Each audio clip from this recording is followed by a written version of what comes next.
আছে। আজকে আমরা বাংলা দ্বিতীয় পত্র নিয়ে কথা বলবো।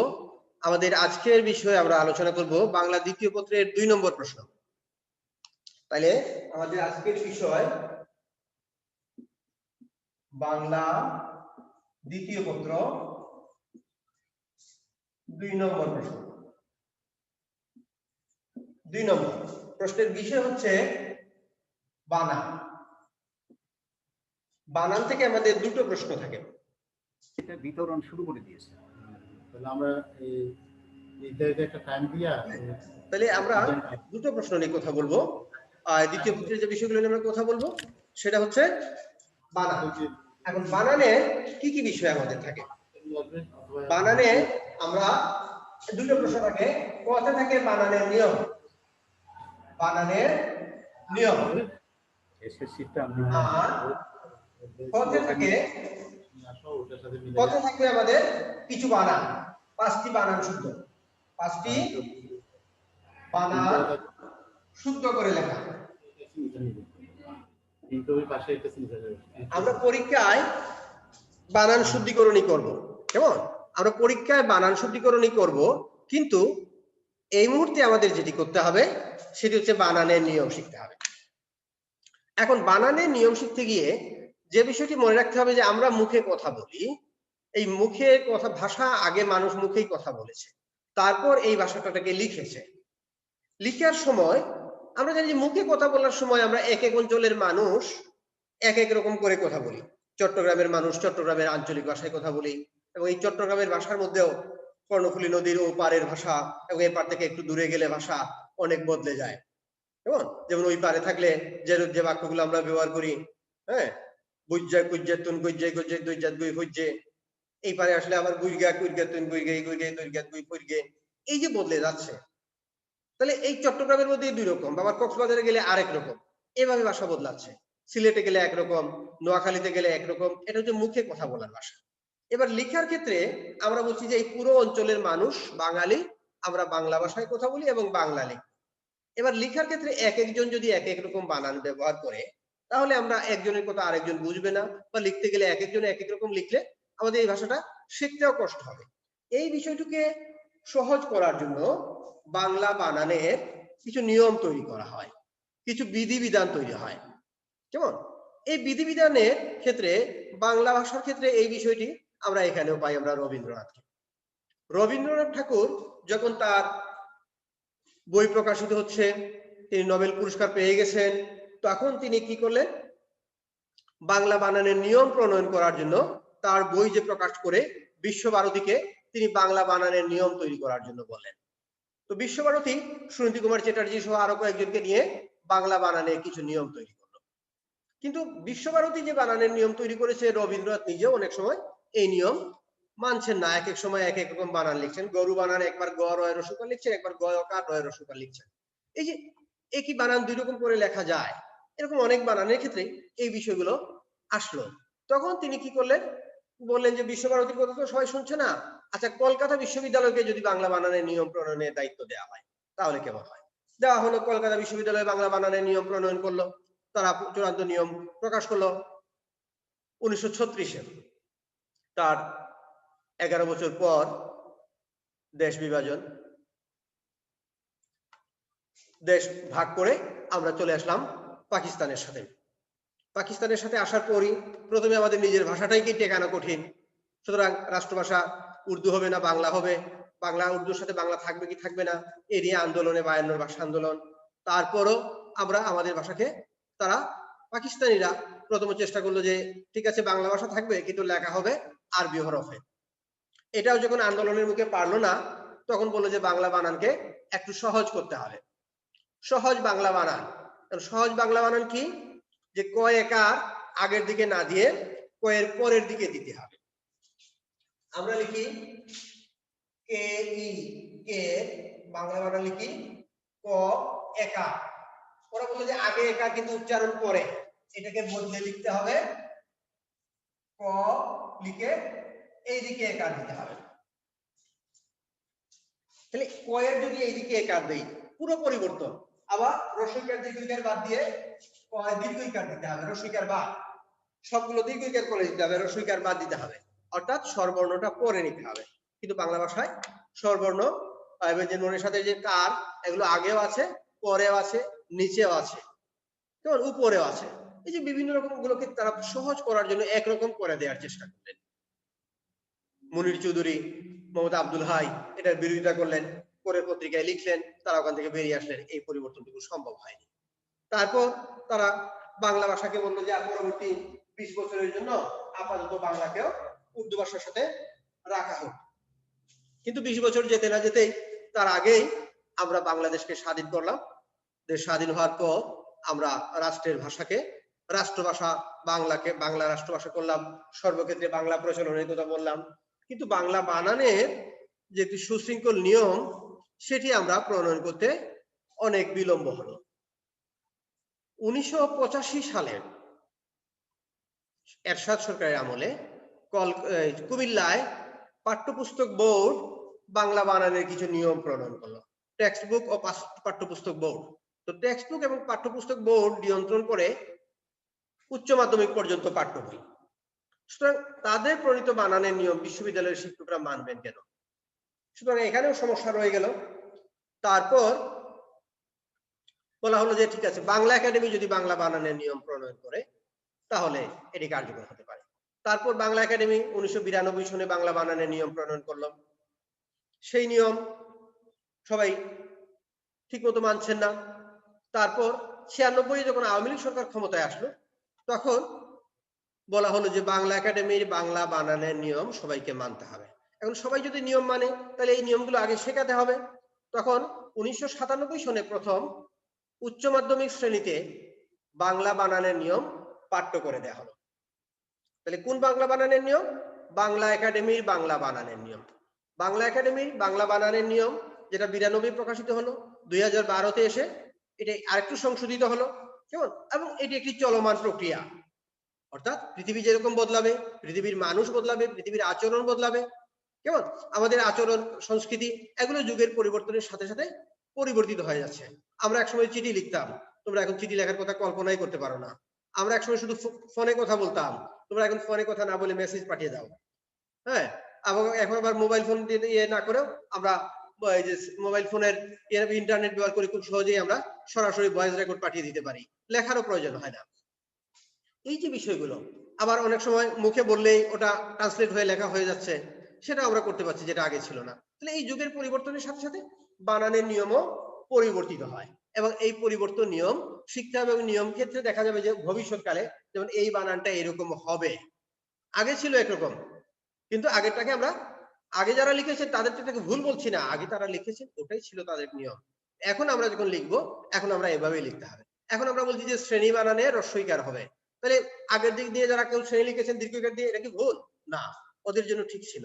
কিন্তু বর্তমান বানানের নিয়মে আমরা এটা, কেমন? তাহলে এই বানানের নিয়মের ক্ষেত্রে এই কথাগুলো পরীক্ষায় আসবে না, কিন্তু এগুলো আমাদের মাথায় রাখতে হবে যে বানান পরিবর্তনশীল, বানানের নিয়ম বা বিধান পরিবর্তনশীল, যুগের প্রয়োজনে এগুলো আরো পরিবর্তিত হতে পারে, আরো সহজ হয়ে যেতে পারে, কেমন?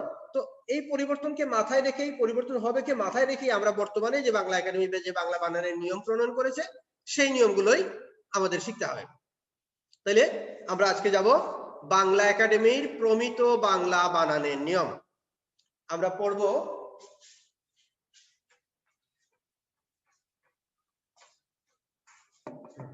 একটু লিখে নাও, বাংলা একাডেমি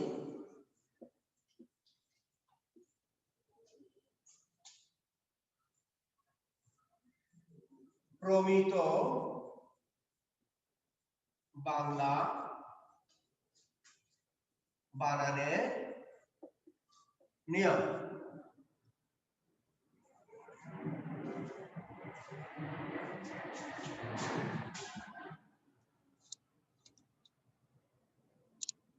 তো বাংলা একাডেমি প্রমিত বাংলা বানানের জন্য বাংলা একাডেমি কিছু নিয়ম তৈরি করেছে, এবং বাংলা একাডেমির একটা ছোট্ট বই আছে, তোমরা প্রমিত বাংলা বানানের নিয়ম, এই যে বাংলা একাডেমি প্রমিত বাংলা বানানের নিয়ম নামে একটা বই আছে, বইটার দাম 20 থেকে 25 টাকা। আবার তোমাদের যে ইন্টারমিডিয়েট পাঠ্য যে বইগুলো আছে, বড় ব্যাকরণ বই, সেই বইগুলোর শেষেও এই বানানের নিয়মগুলো দেওয়া আছে। তো তোমরা অষ্টম শ্রেণীর বইও কিছু, অষ্টম শ্রেণীর বাংলা ব্যাকরণ বইও কিছু বানানের নিয়ম তোমরা শিখেছো, এখানে একটু বিস্তৃতভাবে আমরা শিখবো। পরীক্ষায় আসবে বাংলা একাডেমির প্রমিত বাংলা বানানের তৎসম শব্দের 5টি নিয়ম লেখো, অথবা আসবে অতৎসম শব্দের 5টি নিয়ম লেখো। এবার আমরা প্রথমে তৎসম এবং অতৎসম শব্দগুলো বুঝে নেই। আমরা জানি যে উৎস অনুসারে শব্দ 5 প্রকার: তৎসম, অর্ধ তৎসম, তদ্ভব, দেশি এবং বিদেশি।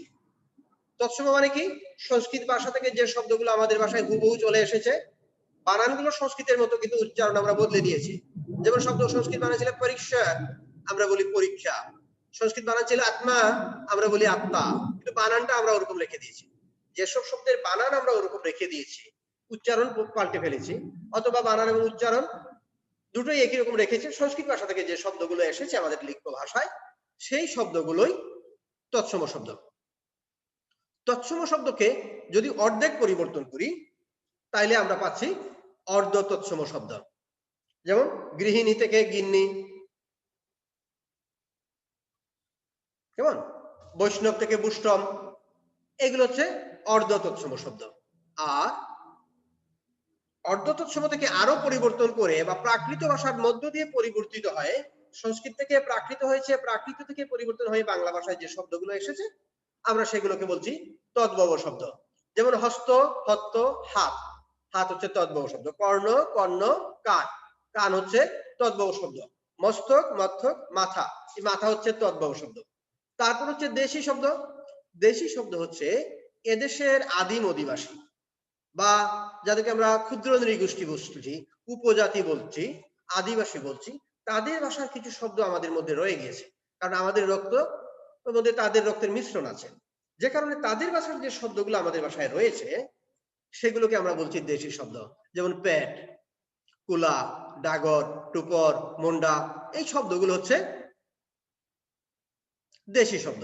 তারপর ইউরোপের বিভিন্ন দেশ থেকে বা অন্য কোনো দেশ থেকে, বিদেশ থেকে যে শব্দগুলো আমাদের ভাষায় এসেছে, চীন থেকে চীনা শব্দ চা, চিনি, জাপান থেকে হারিকেনি, হ্যাঁ, ইংরেজি থেকে চেয়ার, টেবিল, আরবি থেকে কলম, দোয়াত, ফার্সি থেকে চশমা, এই যে শব্দগুলো আমাদের ভাষায় এসেছে, এগুলোকে আমরা বলছি বিদেশি শব্দ। আর আরো কিছু শব্দ আমরা বানিয়ে নিয়েছি, যেটা আমরা একটা ক্লাসে বলেছিলাম পারিভাষিক শব্দ। বিদেশি শব্দে অনুবাদ করে আমরা যে শব্দগুলো বানিয়েছি, এগুলোকে বলা হয় পারিভাষিক শব্দ। এই 5 ভাগের অতিরিক্ত আরেকটি পারিভাষিক শব্দ। এবার এই বাংলা বানানের আলোচনায় তৎসম শব্দ ছাড়া বাকি সবগুলোকে আমরা বলছি অতৎসম শব্দ। এটা অনেকটা মুসলিম এবং অমুসলিমের জন্য মতো। বাংলাদেশে যেরকম হিন্দু, মুসলিম, বৌদ্ধ, খ্রিস্টান এরকম বিভিন্ন জাতি বাস করে, কিন্তু আমরা প্রথমে ভাগ করে যদি যেটা মুসলিমদের জন্য, এটা অমুসলিমদের জন্য। ঠিক মুসলিম ছাড়া তাহলে বাকি যারা আছে সবাইকে একসাথে আমরা অমুসলিম বলছি। ঠিক একইভাবে বাংলা বানানের নিয়মে এসে শব্দকে আমরা 2 ভাগে নিয়ে নিয়েছি।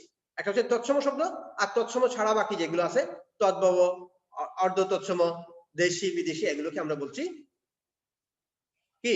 এগুলোকে বলছি অতৎসম শব্দ। তাহলে তৎসম শব্দের বানানের নিয়ম এবং অতৎসম শব্দের বানানের নিয়ম, এই বাংলা একাডেমি বানানের আমাদের দুটো নিয়ম শিখতে হবে। দুটো নিয়মেরই 5টা করে নিয়ম শিখতে হবে।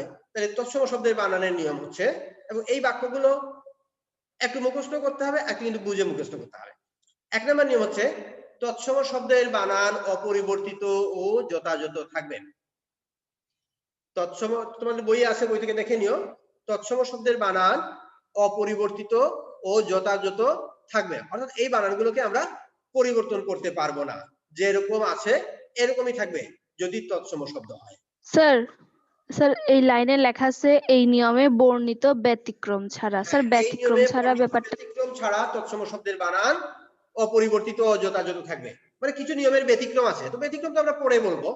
এই নিয়মের ব্যতিক্রম ছাড়া এটা না বললেও সমস্যা নেই, কেমন?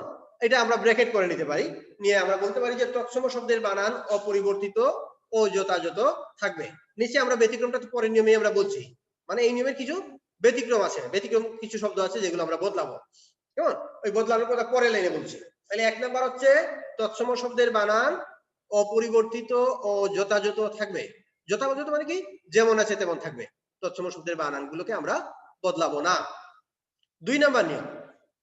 2 নাম্বার নিয়ম হচ্ছে যে সকল তৎসম শব্দে রস্বইকার, দীর্ঘইকার বা রস্বই দীর্ঘই বা হ্রস্ব উ দীর্ঘ উ এবং এদের কার চিহ্ন হ্রস্বইকার দীর্ঘইকার বা হ্রস্বকার দীর্ঘকার উভয়ই শুদ্ধ, সেসব ক্ষেত্রে কেবল হ্রস্বই হ্রস্ব উ এবং তাদের কার চিহ্ন হ্রস্বইকার হ্রস্বকার ব্যবহৃত হবে।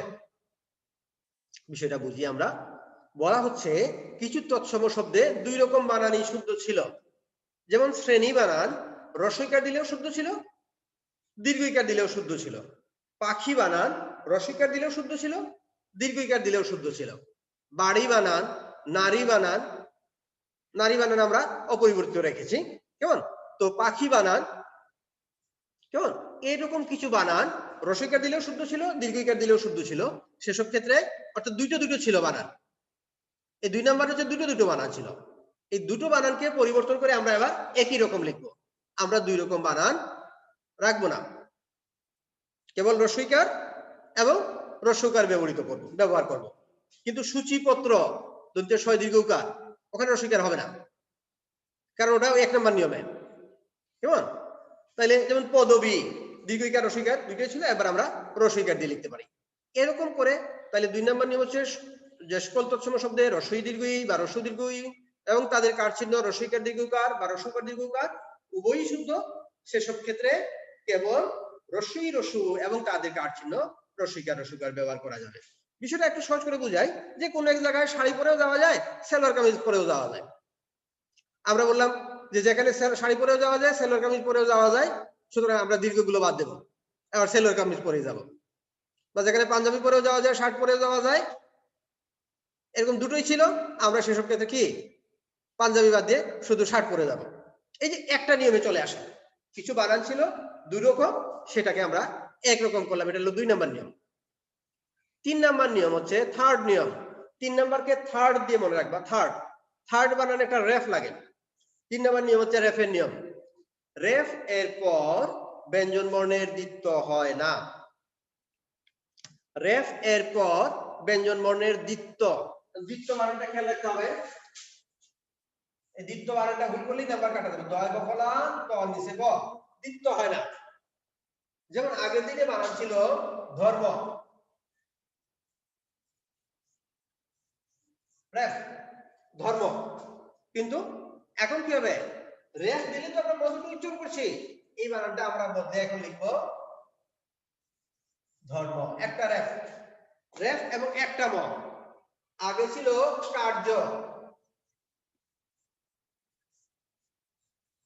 কার্য, দেখো রেফ আছে, অন্তুষ্টি জ, আবার জফলা আছে, তাহলে দুটো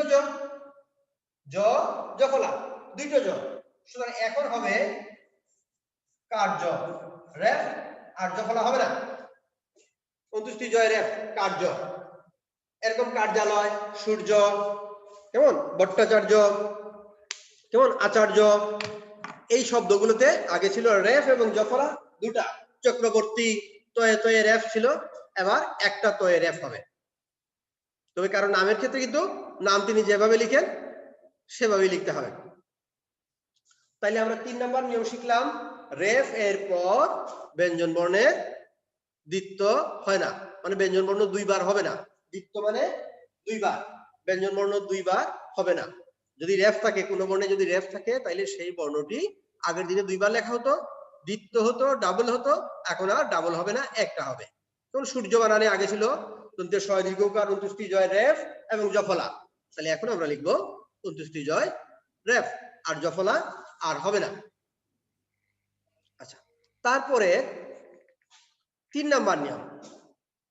3 নাম্বার নিয়ম বললাম আমরা, এবার আমরা যাব 4 নাম্বার নিয়মে। 4 নাম্বার নিয়মে হচ্ছে ক খ গ ঘ পরে থাকলে, 4 নম্বরে 4টা বর্ণ, 4 নাম্বার নিয়মে 4টা বর্ণ, ক খ গ ঘ পরে থাকলে সন্ধির ক্ষেত্রে পদের অন্তঃস্থিত ময়ের স্থলে অনুস্বর কি হবে? অনুস্বর হবে। অনুস্বর হবে, হ্যাঁ, তাহলে অনুস্বর হবে, অন্যথায় উ হবে। এখন সম যোগ গীত, এবার কি হবে? সঙ্গীত। সম ম আছে, এরপরে ক আছে, এই গ আছে, তাহলে ক খ গ এর গো আছে সমযোগী সঙ্গীত, এটাতে কি হবে অঙ্ক বানান আমরা এতদিন লিখেছিলাম অঙ্ক দিয়ে অঙ্ক অনেকে অনুস্বর দিয়ে, এবার অঙ্ক হবে অঙ্ক অনেকগুলো হবে ক দিয়ে, কারণ ওখানে ম নেই। যেখানে ম আছে ম বদলে ময়ের শেষে যদি ক খ গ গ থাকে আর দুটো সন্ধি হয় তাহলে সেখানে হবে অনুস্বর, অন্য জায়গায় আমাদের ও ব্যবহার করতে হবে। কিন্তু আকাঙ্ক্ষা বানানে আকাঙ্ক্ষাতে ও কি হবে, আবার বাংলাদেশ বাংলা এই বানানে বাংলাদেশ বাংলা বানানে অনুস্বর দিয়ে লিখতে হবে, ও নয়, কিন্তু বাঙালি বানানে ও দিয়ে লিখতে হবে। তাহলে 4 নাম্বার নিয়ম হচ্ছে, আমরা আবার বলছি, সন্ধির ক্ষেত্রে ময়ের পর পদস্থিত ময়ের পর ক খ গ ঘ থাকলে, এসবগুলো একটু উল্টোপাল্টা করে বলছি, হ্যাঁ ক খ গ ঘ যদি থাকে তাহলে সন্ধির ক্ষেত্রে ম বদলে অনুস্বর হবে, অন্য জায়গায় ও হবে। এটা হলো 4 নাম্বার নিয়ম। এবার 5 নাম্বার নিয়ম, তোমাদের বইয়ে 5 নাম্বারে এই নিয়মটি নেই, একটু পরে আছে, কিন্তু আমরা 5 নাম্বারে এই নিয়মটা নিয়ে আসছি, কারণ তৎসম শব্দের বানানের ক্ষেত্রে এই নিয়মটা গুরুত্বপূর্ণ। সেটা হচ্ছে কয় রস্বইকার এবং কয় দীর্ঘইকার।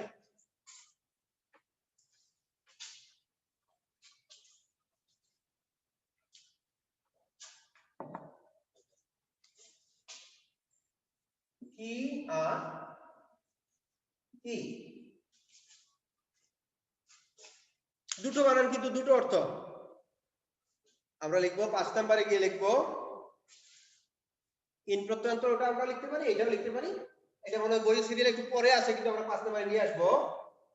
বিশেষণ সর্বনাম এবং ক্রিয়া বিশেষণ পদ রূপে কি বানানটি দীর্ঘইকার হবে, এবং বিশেষণ সর্বনাম এবং ক্রিয়া বিশেষণ রূপে বিশেষণ সর্বনাম এবং ক্রিয়া বিশেষণ রূপে কি বানানটি দীর্ঘইকার দিয়ে হবে। আর ক্রিয়া বিশেষণ পদানু একটু লিখে রাখো, এটা হচ্ছে ক্রিয়া বিশেষণ পদানু, পদের অনু। ক্রিয়া বিশেষণ পদানু হলে কি বানানটি রস্বইকার দেওয়া হবে। এটা হচ্ছে বইয়ের নিয়ম, নিয়মটা শিখবো আমরা এরকম, কিন্তু আমাদের বোঝার ক্ষেত্রে যেটা হবে সেটা হচ্ছে, এটা হচ্ছে এই কিটা হচ্ছে WH question, WH question, WH question হচ্ছে কয় দীর্ঘইকারে কি, আর yes no কোশ্চেন হচ্ছে yes no কোশ্চেন হচ্ছে কয় রস্বইকারে কি। যখন WH কোশ্চেন হবে তখন হবে কয় দীর্ঘইকারে কি, আর যখন yes no কোশ্চেন হবে তখন হবে কয় রস্বইকারে কি। একটা দিক। আরেকভাবে বলা যায় যে সকল প্রশ্নের উত্তর একটু লম্বা, যে প্রশ্নের উত্তর একটু লম্বা বা একটি শব্দ বা একটি বাক্য, সেটা হচ্ছে কয় দীর্ঘইকারে কি, আর যে প্রশ্নের উত্তর একটু ছোট সেটা হচ্ছে কয় রস্বইকারে কি। ঠিক আছে, তো আমরা এই বিষয়টা আজকে একটু আলোচনা করি, আর বানানের অংশ আরেকটা ক্লাসে আমরা বানান নিয়ে আলোচনায় যাব।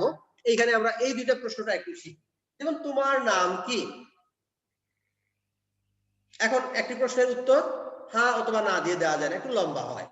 আমার নাম চৈতি সেন, কেমন, আমার নাম দিবা বিশ্বাস, এই যে নাম, আমার নাম পৃথ্বী চক্রবর্তী বা পৃথ্বী চৌধুরী। এটা তো অতৎসম শব্দের ক্ষেত্রে দিছে।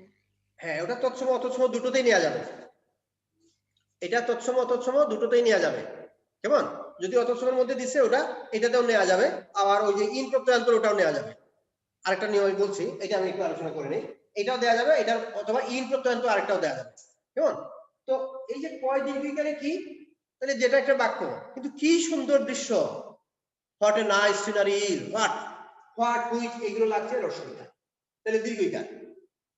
আর তুমি কি যাবে, ইয়েস অথবা নো, হ্যাঁ অথবা না, তাহলে কিটা রস্বইকার। এই দুটো, তাহলে এই দুটো কি এর বিষয়গুলো একটু ভালো করে শিখবে। এটাকে আমরা তৎসম এবং অতৎসম দুটোতেই লাগাতে পারি। আর তৎসমের মধ্যে যেটা ভালো করে লাগাতে পারি সেটা হচ্ছে ইন প্রত্যয়ান্ত। লেখো ইন, ইন প্রত্যয়ান্ত, আচ্ছা টিটাকে 6 নাম্বার করে ফেলো, এটাকে 5 নাম্বার করে ফেলো, তাইলে হবে। ইন প্রত্যয়ান্ত শব্দ যখন এক বচনে ব্যবহৃত হবে তখন হবে দীর্ঘইকার, কিন্তু অন্য কোনো শব্দের সাথে সমাসবদ্ধ হলে তখন হবে হ্রস্বইকার। যেমন জ্ঞান যোগ ইন, জ্ঞান যোগ ইন, প্রাণ যোগ ইন, মন্ত্র যোগ ইন, শব্দগুলো কি হবে? দীর্ঘইকার। সমান জ্ঞানী, প্রাণ যোগ ইন, প্রাণী, মন্ত্র যোগ ইন, মন্ত্রী, এগুলোতে দীর্ঘইকার।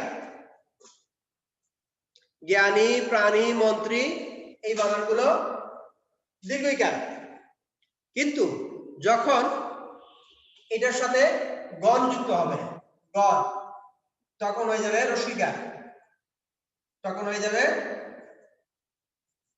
জ্ঞানীগণ। প্রাণী যোগ বিজ্ঞান সমান প্রাণী বিজ্ঞান, হ্রস্বইকার হয়ে গেছে। তাহলে ইন প্রত্যয়ান্ত শব্দ এক বচনে দীর্ঘইকার হয়। ইন প্রত্যয়, ইন প্রত্যয়টা শেষে যোগ হচ্ছে, প্রত্যয়টা শেষে যোগ হয়েছে। জ্ঞান, প্রাণ, মন্ত্র এগুলোর সাথে ইন যখন প্রত্যয় যুক্ত হয় তখন দীর্ঘইকার হয়। আর এই শব্দের সাথে যখন অন্য কোনো শব্দ যুক্ত হয় তখন আবার এই শব্দগুলো হ্রস্বইকার হয়ে যায়। মন্ত্রী যোগ পরিষদ, পরিষদ সমান মন্ত্রী পরিষদ। মন্ত্রী পরিষদে গিয়ে তখন কি হয়ে যাচ্ছে? মন্ত্রী বানানে হ্রস্বইকার হয়ে যাচ্ছে, মন্ত্রী পরিষদ। কেমন? তাহলে এটা হচ্ছে ইন প্রত্যয়ান্ত শব্দের এক বচনে, ইন প্রত্যয়ান্ত শব্দের এক বচনে দীর্ঘইকার হয়, কিন্তু তার সাথে অন্য কোনো শব্দ যুক্ত হলে হ্রস্বইকার হয়। এরকম আছে ত বা তা প্রত্যয় যুক্ত হলে আগের প্রতিযোগী বানানে দীর্ঘইকার, প্রতিযোগিতা হ্রস্বইকার। হ্যাঁ, মন্ত্রী দীর্ঘইকার, মন্ত্রিত্ব হ্রস্বইকার। কেমন? এরকম করে আরেকটা নিয়ম, আমরা এগুলো হলো তৎসম শব্দের নিয়ম।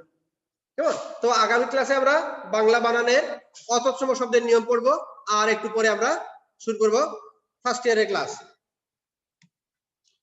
হ্যাঁ, ধন্যবাদ সবাইকে।